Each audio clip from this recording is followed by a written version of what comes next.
नमस्कार। देश की सबसे कठिन परीक्षाओं में से एक यूपीएससी में सफलता हासिल करना लाखों युवाओं का सपना होता है।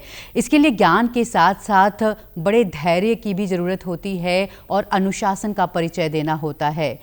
ये वो मुकाम है जहां से न सिर्फ प्रशासनिक सेवाओं के द्वार खुलते हैं बल्कि साथ ही राष्ट्र और समाज के निर्माण में योगदान देने का अवसर भी मिलता है। आज हमारे साथ स्टूडियो में ऐसी एक खास मेहमान मौजूद हैं जिन्होंने इस वर्ष यूपीएससी में 187वीं रैंक हासिल की है। सलोनी गौतम हमारे साथ हैं। सलोनी से बातचीत करेंगे और आपसे आपकी सफलता का मंत्र जानेंगे कि किस तरह से आपने तैयारी की है और ये आपने तीसरी बार सिविल सेवा परीक्षा पास की है। तो सलोनी, सबसे पहले तो आपको बहुत बहुत बधाई। Thank you so much. और मैं चाहूँगी कि आप हमारे दर्शकों को वो पल साझा करें जब आपको पता चला कि आपकी यूपीएससी परीक्षा फिर से एक बार आपने सफलता हासिल की है और रैंकिंग भी आपकी बहुत अच्छी आई है। तब आपने कैसा महसूस किया? जी, मैं चाहती हूँ कि मैं आपको वो मोमेंट के पास लेके जाऊँ जब रिज़ल्ट आने वाला था, उससे थोड़ी देर पहले का मोमेंट। तो मेरी इस पूरी सफलता में मेरे परिवार का बहुत बड़ा योगदान रहा है। जब भी मैं लो होती थी, जब बहुत हैप्पी भी होती थी, तब हमेशा वो मेरा एंकर रहे हैं। रिज़ल्ट आने वाला है ये बात सुबह पता चल गई थी कि आज आएगा रिज़ल्ट, और मैं बहुत इसलिए डर रही थी कि मुझे लगा कि 2023 का जब रिज़ल्ट आया और तब मैं अपनी सर्विस अपग्रेड नहीं कर पाई, वो दुख मैंने देखा था घर वालों की नज़रों में, और मैं देख रही थी कि इनको इस बार ये फील नहीं होना चाहिए। मैं कहीं ना कहीं एक्सेप्ट कर चुकी थी कि अभी मैं इंडियन रेलवे मैनेजमेंट सर्विस में हूँ एंड आई थिंक कि अब नहीं होगा तो आई विल कॉन्टिन्यू देयर। जी। तो मैंने एक ग्रुप पे, हमारा फैमिली ग्रुप पे एक मैसेज डाला कि पापा आप ज़्यादा दिल तुड़वाना या लगवाने की ज़रूरत नहीं है। जैसा भी होगा, मैं जो भी ऑफिसर बनूँ मैं अच्छी ही बनूँगी, एंड लाइफ बहुत लंबा गेम है, ये इतना डिटरमाइन नहीं करेगा रिज़ल्ट जैसा रहे।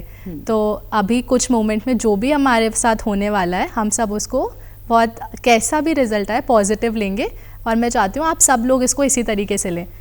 मैं इतनी रिलीव्ड हुई क्योंकि पापा, मम्मा, चाचू, चाची सबका रिप्लाई आता है कि we all are with you बेटा and don't worry about the result, वो जैसा भी आए। उसके बाद जब पीडीएफ आती है तो हम सब 6-7 जने वीडियो कॉल पे थे end result came and I got this rank.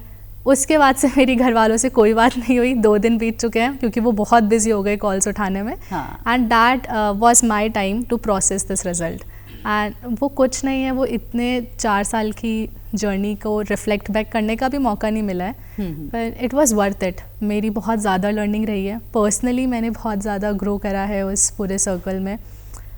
I am very grateful. बिल्कुल। और चूँकि आपने लगातार तीसरी बार परीक्षा ये दी है, तो आपका सपना क्या था? मतलब आप कौन सी रैंक, किस तरह से, क्या आईएएस बनना ही आपका एक सपना था जिस मुकाम तक पहुँचने के लिए आप लगातार इस तरह से तैयारी करती जा रही थी?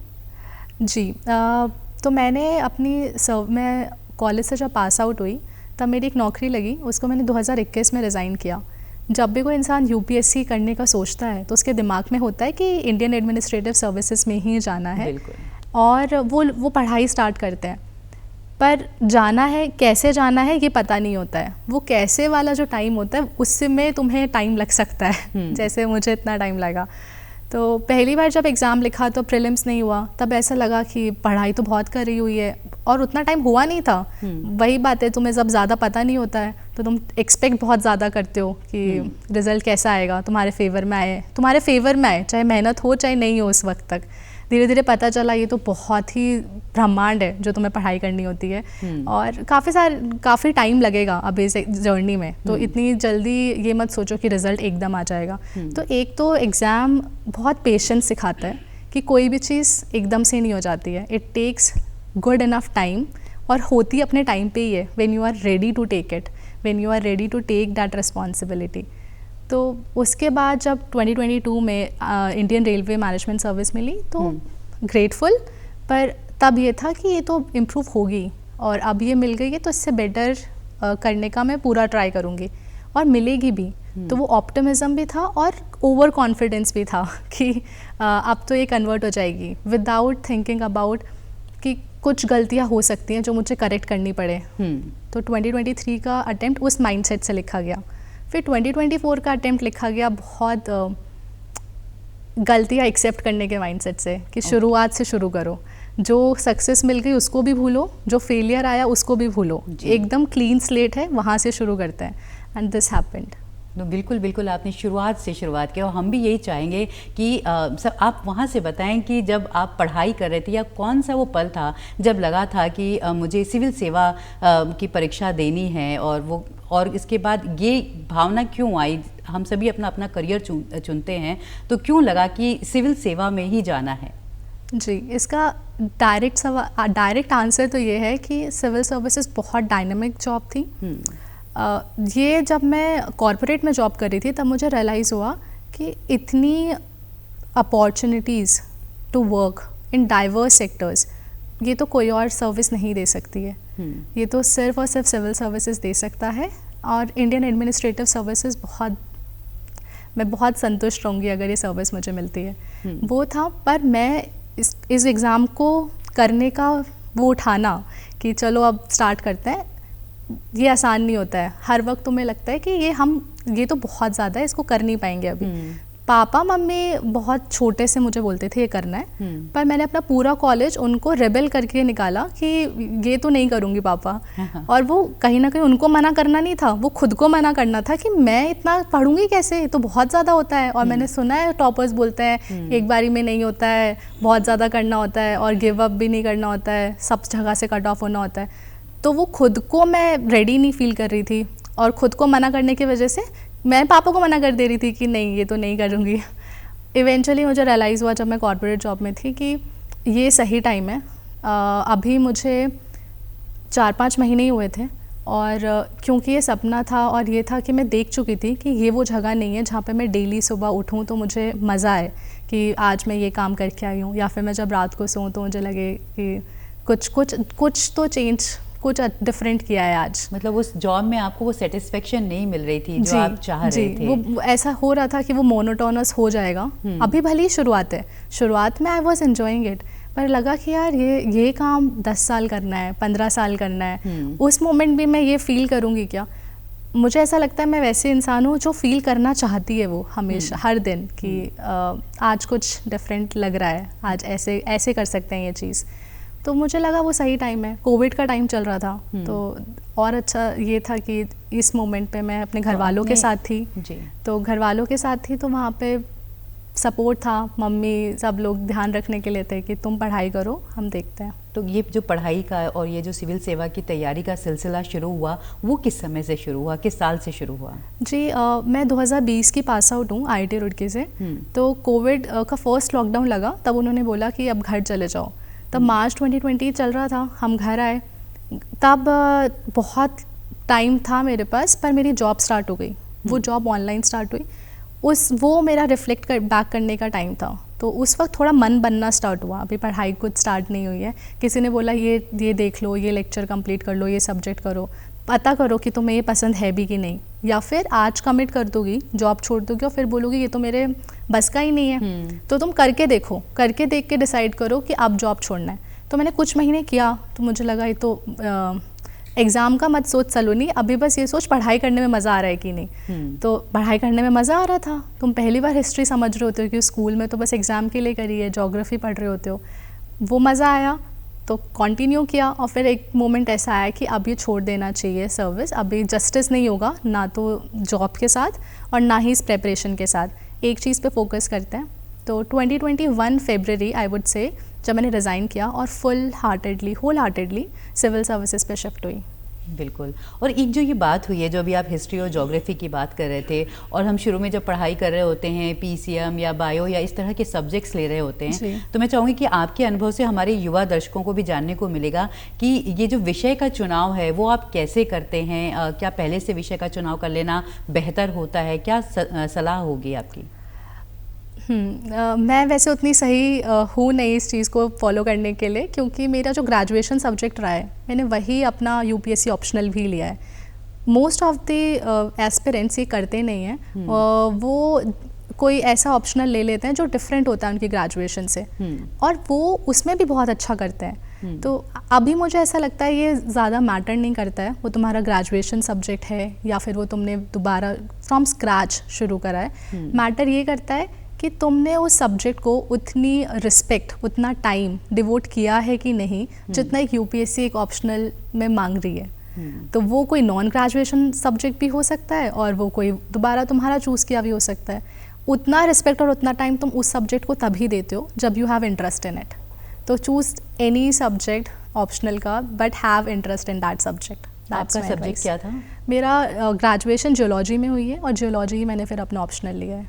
अच्छा, तो ये भी एक अच्छी चीज़ है कि फिर बिल्कुल शुरू से नहीं करना पड़ा। और मैंने 5 साल वो सब्जेक्ट पढ़ा है 2015 टू 2020। डिफरेंट होता है यूपीएससी ऑप्शनल में, कुछ चीज़ें आंसर राइटिंग तुम्हें करनी पड़ती है, कुछ सब्जेक्ट्स टॉपिक पढ़ने पड़ते हैं। कॉलेज में तो ऐसे भी काम चल जाता है कि कोई टॉपिक तुमने नहीं पढ़ा, कोई सब्जेक्ट अच्छे से, बट यहाँ पे you have to read it, पसंद हो चाहे नहीं पसंद हो। तो दैट हैपेंड। आई थिंक ये ही एडवाइस रहेगी, अपने इंटरेस्ट वाला ऑप्शनल आप चूज़ करें। तो और ये जो एक सवाल होता है वो बहुत ज़रूरी सवाल होता है युवा दर्शकों के हिसाब से भी अगर मैं बात करूं तो, कि फिर जो डर था कि इतना पढ़ना पड़ेगा, कैसे पढ़ेंगे, तो आपने कितनी पढ़ाई की, कैसे पढ़ाई की, क्या अपना टाइम टेबल सेट किया, रोज़ाना कितने घंटे की पढ़ाई हुई, और उस दौर को कैसे अब मुड़ के अगर देखें तो कैसा लगता है याद करते हुए? जी, मुझे लगता है आप ये सवाल मेरे पेरेंट्स से पूछते हैं तो वो तो आपको वो आंसर देते कि बहुत पढ़ना पड़ता है, इतने घंटे बैठना पड़ता है। एज एस्पिरेंट और आप जो सुन रहे हैं वो लोग भी एस्पिरेंट्स हैं, तो मैंने 1 डे एट अ टाइम चली हूँ, सिर्फ 1 डे एट अ टाइम, कि आज के जो टास्क हैं उन टास्क को आज कंप्लीट करूँगी। और थोड़ा सा वीकली रहता था दिमाग में कि 1 वीक में ये सब्जेक्ट कर लूँगी, 1 मंथ में यहाँ तक पहुँच जाऊँगी, पर कभी बहुत ज़्यादा आउटकम के बारे में नहीं सोचा है। कभी घंटे के बारे में भी नहीं सोचा है कि 1 घंटे टिक मार लूँ। कभी कभी बॉडी अलाउ करती है कि 10 घंटे भी क्रॉस कर दो, कभी कभी नहीं कर रही होती, कभी कभी इमोशनली तुम्हें अलाउ नहीं कर रही होती बॉडी उतना देर बैठने के लिए। तो आई वुड से कि खुद से ऑनेस्टी रखना जब पढ़ने बैठो, और पढ़ने के बाद ये फीलिंग आनी चाहिए कि आज पढ़ाई अच्छी हुई है। तो इसलिए कहते हैं कि ये जो परीक्षा की जो तैयारी होती है, खास तौर पर ये जो यूपीएससी की परीक्षा की तैयारी, इसको कहते हैं एक तपस्या का समय होता है कि आपको बड़ी कठिन तपस्या करनी होती है, लेकिन इसके बाद जो नतीजा आता है फिर वो आपको लगता है कि ये वर्थ है। जी हाँ, मतलब अभी मैं देख रही हूँ कि मेरी लाइफ में अभी कुछ बदलाव आया नहीं है रिजल्ट के बाद से, पर मेरे आसपास चीज़ें बहुत बदल गई हैं, जैसे ये इंटरव्यू का होना। तो ऐसी चीज़ें बदल रही हैं, और अभी मैं वो दिन याद कर रही हूँ जब मैं बैठ रखी होती थी और खुद के पेपर खुद एनालाइज कर रही हूँ, लोगों से फीडबैक्स ले रही हूँ, कभी कोई एडवाइस नहीं मिल पा रही है कि अब यहाँ से कैसे मूव किया जाए आगे, और तुम स्टक फील करते हो। मुझे लगता है वो बहुत अच्छा फेज़ होता है। अच्छा। उसको बिल्कुल ऐसा फील नहीं करना चाहिए कि ये तो कुछ निकल नहीं रहे। मे बी आज बैठ के मैं ये बात बोल पा रही हूँ, पर अगर उसमें मज़ा नहीं आता मुझे निकलने में तो शायद मैं फंसी रह जाती। तो वो एक चैलेंज की तरह है। आई वुड से आप सब उसको चैलेंज की तरह लें जब भी आप फंसे हो कि अब तो मैं इससे निकल के ही रहूँगी, और अब क्योंकि उससे निकलना है तो अब एक एक दिन का सोचें कि आज थोड़ा सा स्टार्ट करती हूँ, कल थोड़ा और मन करेगा तो और स्टार्ट करूँगी। तो वो जो चीज़ होगी ना, आप फिर उसमें आप भूल जाएंगे कि मैं तो सैड थी अभी थोड़ी देर पहले, मतलब थी, अब हो गया, अब आगे बढ़ो।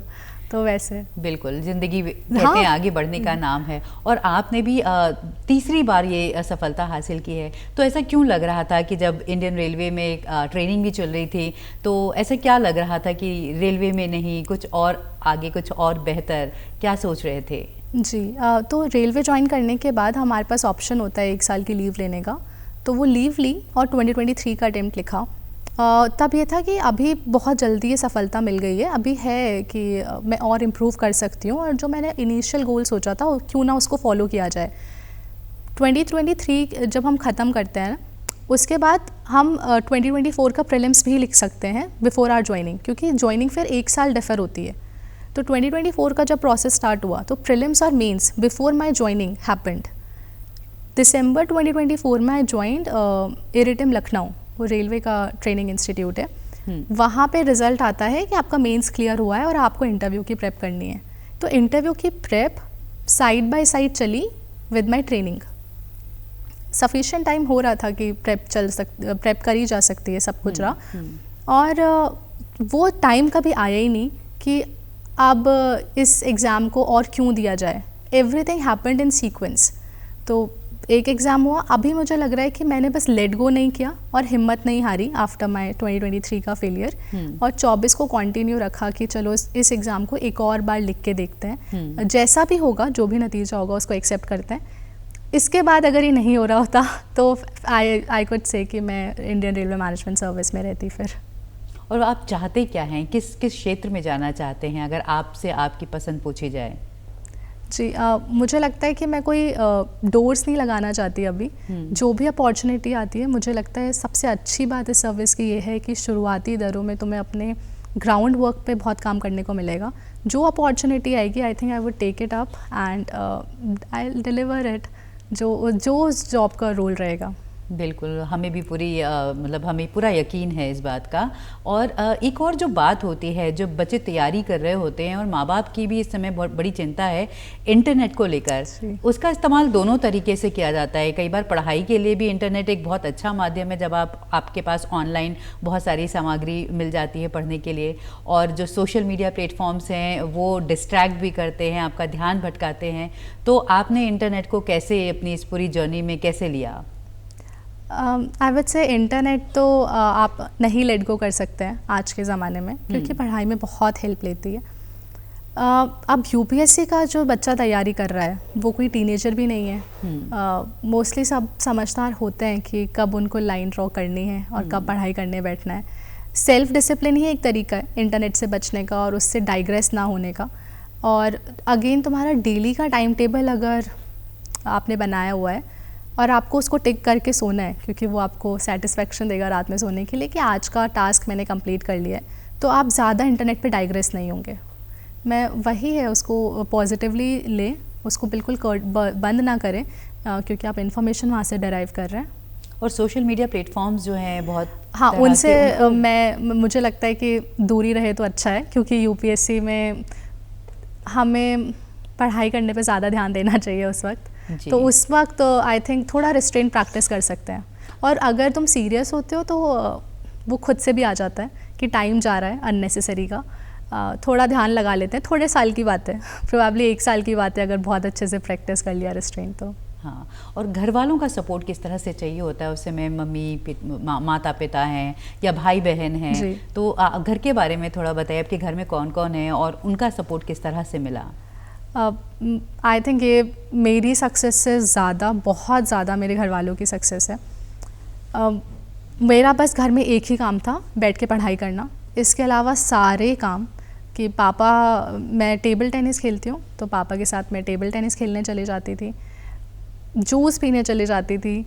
मम्मी पूरा खाना का ध्यान रख रही हैं। घर में हम जॉइंट फैमिली में रहते हैं, तो बच्चे भी हैं, उनसे भी मन लग जाता था। और जब भी मुझे ऐसा सेल्फ डाउट आ रहा है कि मम्मी लगता नहीं है कि ये होगा, अभी बहुत डिफ़िकल्ट है, तो मम्मी मुझे हमेशा ऐसे ही बोल रही होती थी, छोड़ अभी का पढ़ाई कर ले, बस अभी का करके आ, और ऐसा थॉट ही मत डालो अपने दिमाग में। जब मेंस लिखने जा रही हूँ तो भी एवरीबडी वाज एक्साइटेड, सुबह सुबह मेंस लिखने जा रहे हैं। घर का कोई भी प्लान बन रहा है तो वो मेरे अकॉर्डिंग एडजस्ट हो रहा है कि सलोनी की पढ़ाई कम से कम डिस्टर्ब हो। तो ये सारे, I think they have made a lot of sacrifices, so they deserve आज की हैप्पीनेस एंड आज की win, and it's more there victory then mine. बिल्कुल बिल्कुल। और जो आपने कहा कि बीच बीच में ऐसा भी वो वक्त आता था कि लगता था कि अरे नहीं हो पाएगा, बहुत हो रहा है, छोड़ते हैं, क्या ऐसे मोमेंट्स आते थे? ज़रूर, बहुत बार आते हैं ऐसे मोमेंट्स। बट छोड़ने और जब बोल रही होती हूँ तभी ऐसा लगता है कि ये तो बहुत जल्दी हार मान ली। थोड़ा बोल भी दूंगी और किसी ने कह दिया मुझे कि ठीक है फिर छोड़ दे, तब अंदर से आ जाता है कि ऐसे कैसे अभी छोड़ दो, अभी तो चैलेंज है। अगेन जो स्टार्टिंग में मैंने बोला कि treat every setback as challenge. उस वक्त लगता है प्रॉब्लम, बट जब निकलते हैं तो खुशी भी बहुत ज़्यादा होती है। और मैं ये भी जानना चाहूँगी, कोई ख़ास स्ट्रेटजी होती है जिसके साथ हम तैयारी करते हैं, जो हमारे दर्शकों के, युवा दर्शकों के ख़ास तौर पे काम आ सके, कि किस तरह से वो स्ट्रेटजी बनाएं, अपने टाइम को किस तरह से डिवाइड करें, अपने जो भी विषय है उस पढ़ाई को किस तरह से डिज़ाइन करें कि हम फिर एक एक कदम करते हुए आगे बढ़ें? जी, तो ख़ास स्ट्रैटेजी है, बहुत ख़ास है, सारे टॉपर्स बोलते हैं। पर बहुत ही कम लोग उसको इम्प्लीमेंट कर पाते हैं डेली लाइफ्स में, वो है be consistent and be humble to admit your mistakes. हम जब पढ़ाई करते हैं तो हमें लगता है कि हमें बहुत सारी चीज़ें आती हैं।